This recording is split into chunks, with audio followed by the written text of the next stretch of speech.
cover-up. It began in Roswell, New Mexico. Near White Sands and Alamogordo, Roswell was home base for many early tests of atom bombs and guided missiles. Here, also, the practice of military stonewalling may have been perpetrated. The case began when Roswell businessman Dan Wilmot witnessed an amazing object over the town. His son tells the story. This was their home in July of 1947, and it was one summer evening. They were sitting out here.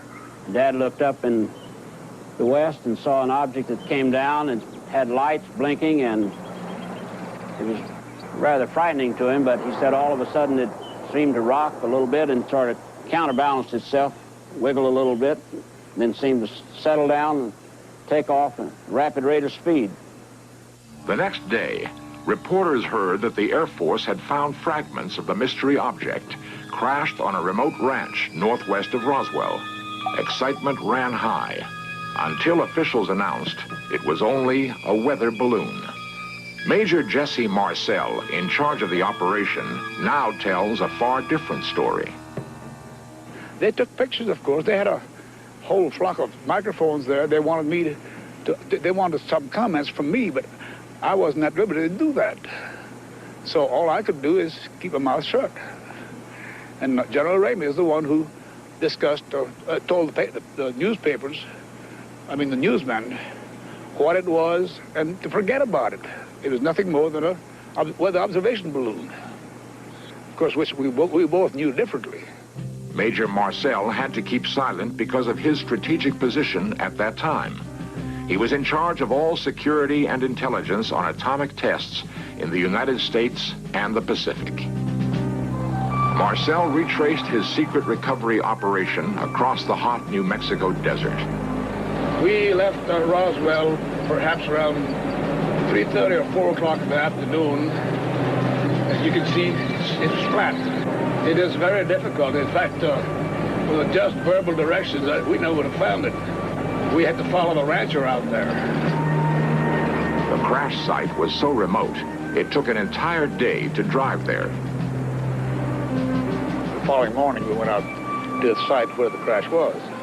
And what I saw, I couldn't believe there was so much of it.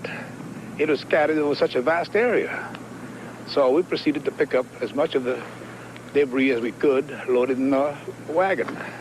We filled that up.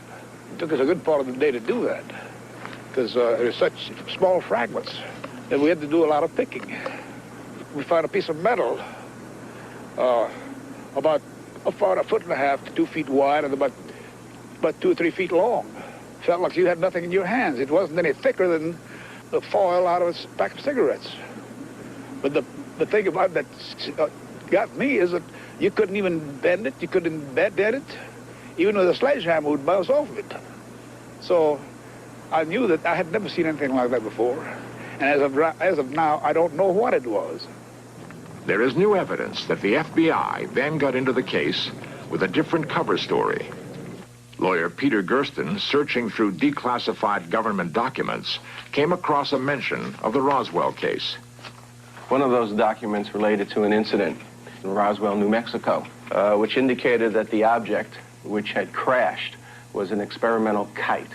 The FBI investigated the incident and determined that it was terrestrial, that it was from an organization which had been doing research in experimental kites. What did crash in this desert? A UFO? A weather balloon? A radar-reflecting kite? It was not anything from this earth that I'm quite sure of, because being an intelligence officer, I was familiar with just about all materials used